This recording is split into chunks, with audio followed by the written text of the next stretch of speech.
그 후에 예수께서 나인이란 성으로 가실새 제자와 많은 무리가 동행하더니 성문에 가까이 이르실 때에 사람들이 한 죽은 자를 메고 나오니 이는 한 어머니의 독자요 그의 어머니는 과부라.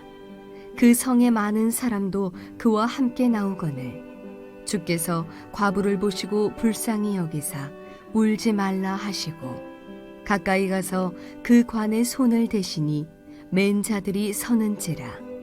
예수께서 이르시되 청년아 내가 네게 말하노니 일어나라 하시매 죽었던 자가 일어나 앉고 말도 하거늘 예수께서 그를 어머니에게 주시니 모든 사람이 두려워하며 하나님께 영광을 돌려 이르되 큰 선지자가 우리 가운데 일어나셨다 하고 또 하나님께서 자기 백성을 돌보셨다 하더라.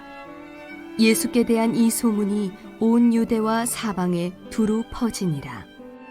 사랑과 은혜가 풍성하신 하나님 참 감사합니다. 거룩하고 존귀한 주일 아침 맞아서 저희들 다시 한번 주 앞에 예배자로 나갑니다. 주여 우리의 마음을 주께서 주장하시고 붙잡아 주셔서 더러운 악한 영이 틈타지 못하도록 이 예배를 지켜주시고 예배 가운데 하나님을 온전히 기쁘게 하는 주님의 기쁨 되게 하여 주옵소서. 주의 말씀 들을 때 이 말씀 아멘으로 듣고 사람이 전하는 말이 아니라 하나님의 음성으로 들을 수 있는 복된 귀가 다 될 수 있도록 우리를 축복하여 주옵소서. 감사하며 우리 주 예수님의 이름으로 간절히 기도하옵나이다. 아멘. 누가복음 22번째 시간입니다. 이 시간에는 교회야 울지 말라라는 제목으로 하나님 말씀 함께 나누겠습니다. 자, 오늘 본문은 그 후에라는 접속사와 함께 시작하고 있습니다. 그 후에 예수께서 나인이란 성으로 가실새. 예수님은 갈릴리 가버나움에서 이제 로마 백부장의 하인을 고쳐주신 다음에 그 후에 나인 성으로 가셨습니다. 백부장의 하인을 고쳐주신 사건의 핵심은 질병의 치유가 아닙니다. 그보다는 예수님은 어떤 분이신가, 어떤 권세를 가지신 분인가 이것입니다.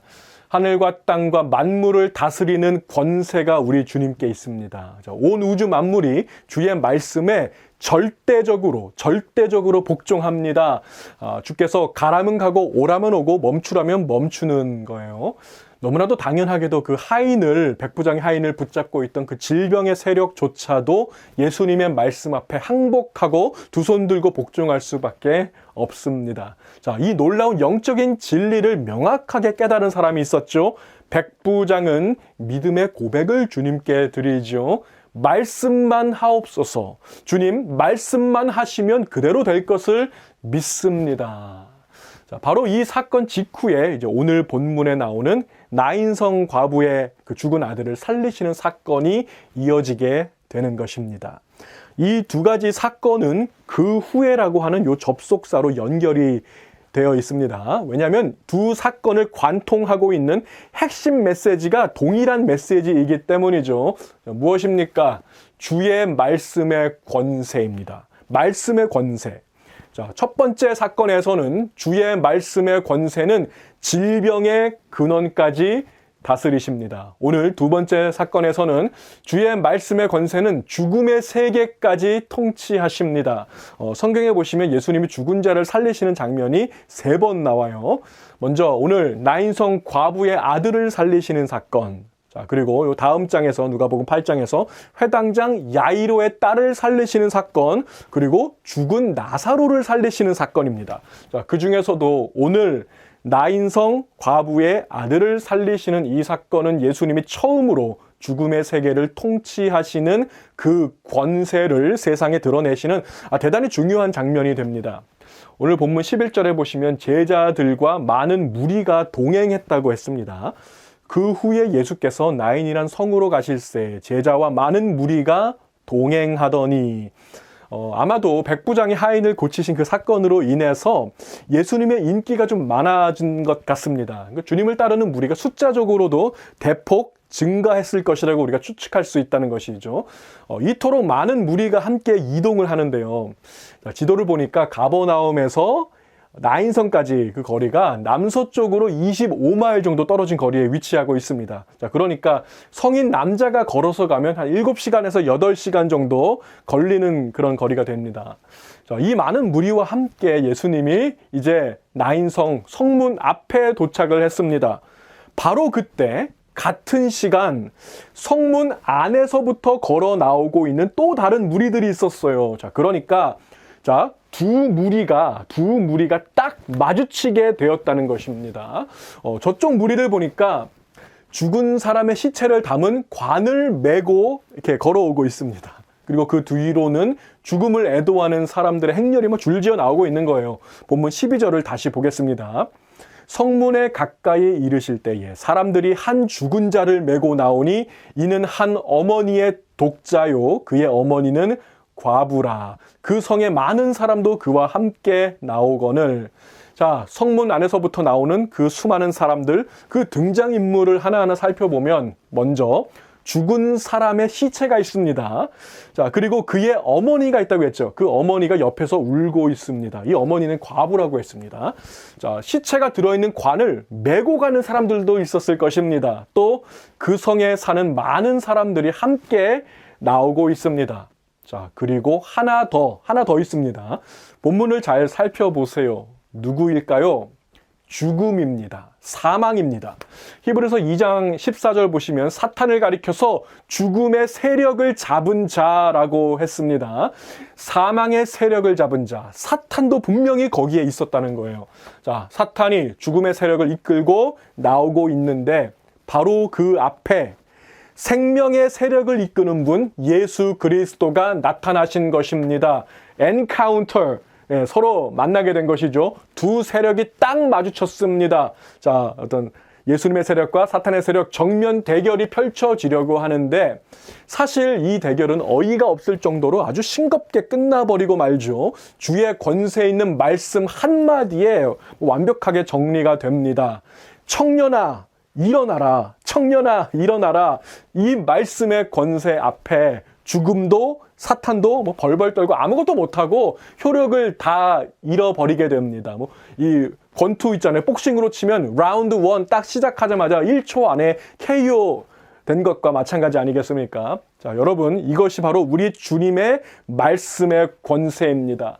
예수님의 말씀에는 권세가 있습니다. 능력이 있습니다.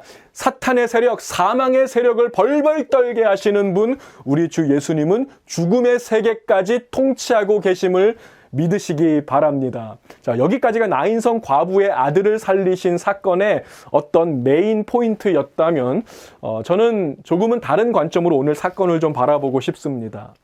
자, 성경에서 여자는 교회를 상징합니다. 예수님이 죽으시고 부활하신 다음에 이제 부활의 첫 증인이 있었어요. 성경에 보니까 여인이었습니다. 막달라 마리아와 여인들이 예수님 부활의 첫 증인이었습니다. 무슨 뜻입니까? 여인들의 시대, 교회의 시대가 활짝 열린 것입니다. 성경에서 남자는 예수 그리스도, 또 여자는 교회를 상징합니다. 그러므로 사람이 부모를 떠나 그의 아내와 합하여 그들이 한 육체가 될지니 이 비밀이 크도다. 나는 그리스도와 교회에 대하여 말하노라. 자, 오늘 본문에 보시면 한 여인이 등장하고 있습니다.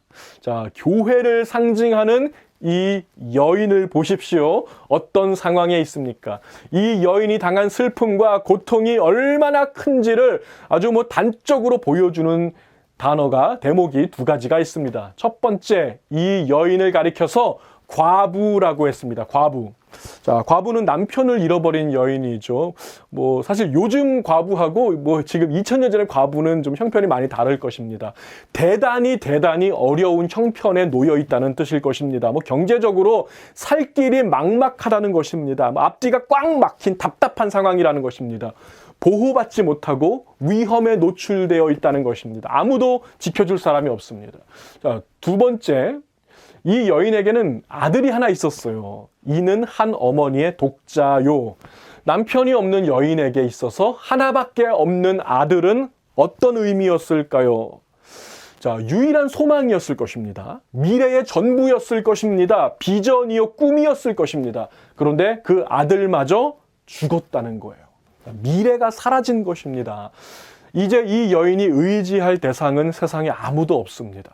세상 소망 다 사라져갈 때, 의지했던 모든 것이 다 끊어질 때 절망을 소망으로 바꾸시는 분 예수 그리스도가 그 여인 앞에 찾아온 것입니다. 자, 25마일 걸어서 오셨습니다. 가버나움에서 나인성까지. 근데 성경에 나인성에 대한 이야기가 이거 하나밖에 안 나와요. 그러니까 예수님은 바로 이 여인을 만나기 위해서 25마일을 걸어 오셨다는 것입니다. 여러분, 우리 주님은 찾아오시는 분입니다. 하나님은 저와 여러분을 찾아오시는 분입니다. 오늘 16절을 보시면 하나님께서 자기 백성을 돌보셨다라고 기록하고 있습니다. 이 부분을 영어로 보시면은 God has visited his people. 자, 주님은 자기 백성을 찾아오시는 분이라는 것입니다. 누가복음에 주제 구절이 있어요. 누가복음 19장 10절이 이제 누가복음 전체 주제 구절인데요. 이렇게 기록하고 있습니다. 인자가 온 것은, 주님이 온 것은 잃어버린 자를 찾아 구원하려 함이니라.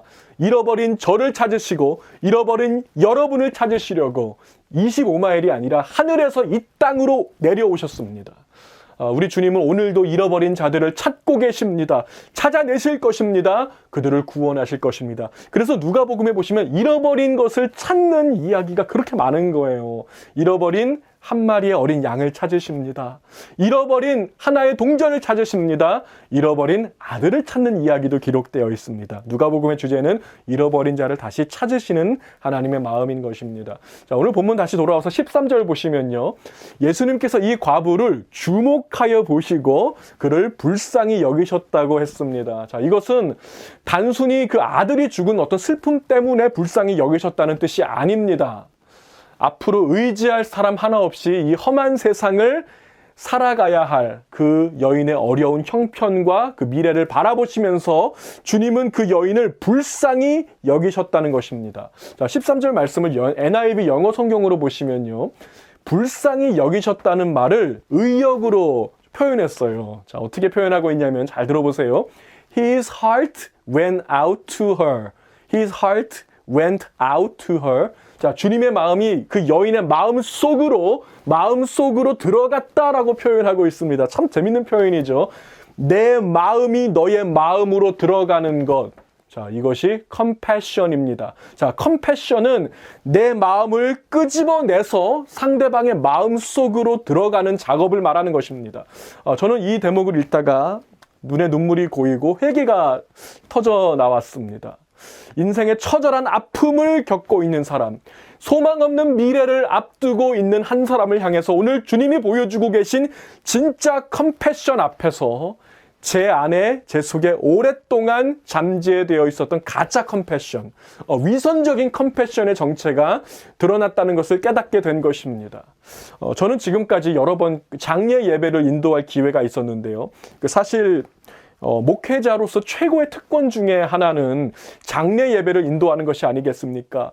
인생에서 가장 중요하고 가장 특별한 순간, 그 마지막 순간을 하나님께 인도할 수 있다는 것은, 그 예배를 집행할 수 있다는 것은 목회자의 엄청난 특권인 것입니다. 자, 그런데 저는 지금까지 장례식을 인도할 때마다 얼마나 상투적이고 얼마나 진부하고 얼마나 정말 텅 빈 말로 일관했는지 모릅니다. 이런 것입니다. 더 좋은 곳으로 가셨습니다. 주님 품으로 천국으로 가셨으니까 얼마나 기쁩니까? 기뻐하십시오. 이렇게 위로하려고 했습니다. 근데 이게 아니거든요. 오늘 예수님의 말씀을 보십시오. 그런 상투적인 위로의 말씀 같은 거 한마디도 없습니다. 텅 빈 말이 없습니다. 주님은요, 자신의 마음을 꺼내서 여인의 마음 속으로 들어가셨습니다. 그래서 그 여인이 반드시 들어야만 하고 들어야만 했던 그 생명의 말씀을 전달할 수가 있었던 것이죠.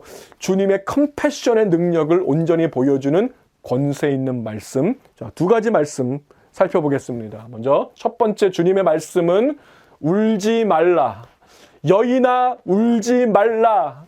바로 이 말씀이죠. 여러분 기억하십시오. 주님의 말씀에는 권세가 있습니다. 주의 말씀에는 능력이 있습니다. 여러분, 이 말은 빈말이 아니고 상투적인 말이 아니고 진부한 말이 아니고 약속의 말씀이라는 것입니다. 주님의 말씀에 그 권세와 능력으로 반드시 이 말씀이 이루어질 것입니다. 자, 내가 약속하마 내가 너의 울음을 기쁨으로 바꿔주리라. 울지 않게 해주리라. 바로 이 약속의 말씀인 것이죠. 여러분, 오늘 우리 주위에는 이 여인과 같은 처지의 사람들이 많이 있습니다. 인생의 처절한 아픔을 겪고 있는 사람이 있습니다. 소망 없는 미래를 앞두고 있는 답답한 마음을 가지고 가는 사람들이 있습니다. 의지했던 모든 것이 다 끊어져 버린 것처럼 좌절하고 절망하는 사람들이 있습니다. 남몰래 눈물 흘리며 밤마다 울고 있는 사람들이 있을 것입니다. 그들에게 필요한 것은 상투적인 위로의 말이 아닙니다. 잘 될 거야, 뭐 이런 말이 아니라, 기도할게라는 말이 아니라, 그들의 울음을 기쁨으로 바꿀 수 있는 실제적인 변화가 필요한 것입니다. 주 안에서 사랑하는 우리 성도 여러분, 잘 될 거야 라고 말하지 마시고 잘 되게 하십시오. 기도할게라고 말만 하지 마시고 손 붙잡고 기도해 주십시오. 울음을 기쁨으로 변화시키는 자가 되십시오. 울지 않게 해주는 제가 되고 여러분 되시기 바랍니다. 자, 그 시작은 여러분의 마음을 꺼내서 상대방의 마음속으로 들어가는 것에서 시작하는 것입니다. 예수님이 보여주신 진짜 컴패션을 실천하는 제가 되고 여러분들 다 되시기를 우리 주님의 이름으로 축복을 드립니다. 자, 그런가 하면 이제 두 번째로 주님이 하신 말씀이 있죠. 청년아 일어나라. 자, 14절과 15절을 보세요. 가까이 가서 그 관에 손을 대시니 맨 자들이 서는지라 예수께서 이르시되 청년아 내가 내게 말하노니 일어나라 하시매 죽었던 자가 일어나 앉고 말도 하거늘 예수께서 그를 어머니에게 주시니. 자, 여기에서 중요한 단서가 하나 있습니다. 중요한 단어가 하나 있습니다. 바로 주시니라는 단어예요. 주시니. 예수께서 그를 어머니에게 주시니. 여러분, 바로 이것이 주님이 간절히 원하는 일이고 주님이 하시는 일입니다. 무엇입니까? 주시는 일입니다. 소망 없는 자에게 소망을 주십니다. 슬퍼하는 자에게 기쁨을 주십니다. 우는 자에게 위로를 주십니다. 생명을 주십니다. 자유를 주십니다. 노래를 주십니다. 감사의 제목을 주십니다. 여러분, 주님은 빼앗는 자가 아니고 가져가는 자가 아니고 주시는 분입니다. 여러분도 주는 자가 되십시오. 예수님께서 그 관을 터치했다고 말씀하고 있습니다. 그 관이나 시체를 터치하는 것은 율법에 보면은 정말 부정한 것으로 여겨졌던 것이죠. 예수님은 그 부정한 것을 터치하는 것을 감안하면서까지도 그 여인에게 가까이 가셔서 그를 위로하기 원하셨다는 것입니다. 여러분도 다가가는 자, 주는 자가 되시기 바랍니다. 자, 성경에서 여인은 무엇을 상징합니까? 교회를 상징한다고 했습니다. 저는 우리 한국교회와 이민교회를 한번 생각해 봤어요. 오늘 이 본문을 읽을 때 저는 자꾸 우리 교회가 생각이 나더라고요. 우리 한국교회와 이민교회, 오늘 이 여인과 너무나도 닮았다는 사실을 알게 되었습니다. 자, 오늘날의 교회는 남편을 잃어버린 여인과 같습니다. 바람 앞에 꺼져가는 등불 같습니다. 앞뒤가 꽉 막힌 것처럼 너무나도 어려운 상황입니다. 더 큰 문제는 오늘날의 교회는 미래를 잃어버렸다는 것입니다. 지금의 한국교회와 이민교회를 보십시오. 청년들을 다 잃어버렸습니다. 여러분, 청년들은 어떤 존재입니까? 10년 후, 20년 후, 30년 후 우리 교회의 미래입니다. 교회의 비전입니다. 꿈입니다. 자, 청년을 잃어버린 교회에 어떤 미래가 있겠습니까? 어떤 꿈을 꿀 수가 있겠습니까? 오늘 주님의 말씀은 한국교회와 이민교회와 우리 교회를 향해 주시는 권세 있는 말씀입니다. 뭐라고 말씀하고 계십니까? 청년아 일어나라. 청년아 내가 내게 말하노니 일어나라. 자, 이 말씀을 믿음으로 받으시는 우리 교회가 되고 제가 되고 여러분들이 다 되시기를 바랍니다. 자, 오늘 아들을 잃은 어머니가 있죠. 이 어머니의 눈에는 눈물이 고여 있습니다. 저도 예전에 청년들을 생각하면서 청년들을 위해 기도할 때마다 많은 눈물을 쏟으면서 기도했던 그런 경험이 있습니다. 자, 그런데 어느 순간부터는요, 참 부끄럽지만 청년들을 향한 눈물이 사라지고 기도도 점점 줄어들게 되더라고요. 아마 저 스스로 좀 포기하고 안 되는구나, 안 된다고, 안 될 거라고 문을 닫아버렸던 것입니다. 여러분, 다시 한번 나의 마음속에, 저의 마음속에 청년들을 향한 눈물과 기도가 회복되기를 간절히 원합니다. 제가 오늘 말씀을 준비하면서 생각난 찬송이 하나 있어요. 보리라라고 하는 제목의 찬송이 좀 생각났는데요. 자, 이 찬송은 청년들을 향한 간절한 눈물이 담긴 찬양입니다. 청년을 잃어버린 한국교회, 미래를 잃어버린 이민교회에 주시는 하나님의 어떤 메시지가 들어있는 찬양이라고 생각하는데 한번 가사를 들어보시기 바랍니다. 우리 오늘 눈물로 한 알의 씨앗을 심는다. 꿈꿀 수 없어 무너진 가슴에 저들의 푸른 꿈 다시 돋아나도록 우리 함께 땀 흘려 소망의 길을 만든다. 내일로 가는 길을 찾지 못했던 저들 노래하며 달려갈 그 길. 그날에 우리 보리라. 새벽 이슬 같은 저들 일어나 뜨거운 가슴 사랑의 손으로 이 땅 치유하며 행진할 때 오래 황폐하였던 이 땅 어디서나 순결한 꽃들 피어나고 푸른 의의 나무가 가득한 세상 우리 함께 보리라. 아멘.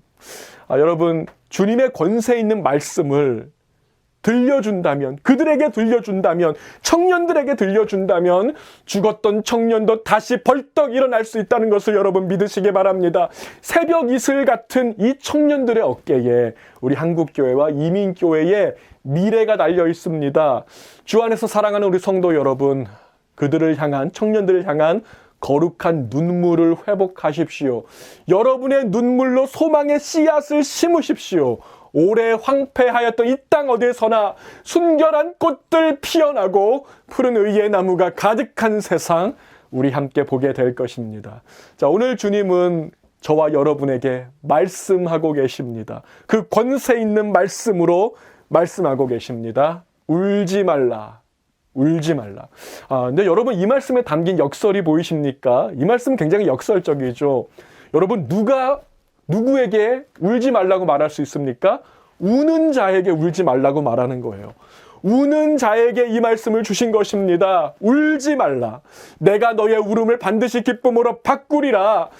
우는 자가 기쁨을 얻게 될 것입니다. 눈물 흘리는 자가 춤을 추게 될 것입니다. 자, 그러나 지금 울지 않는 자는 영원히 울게 될 것입니다.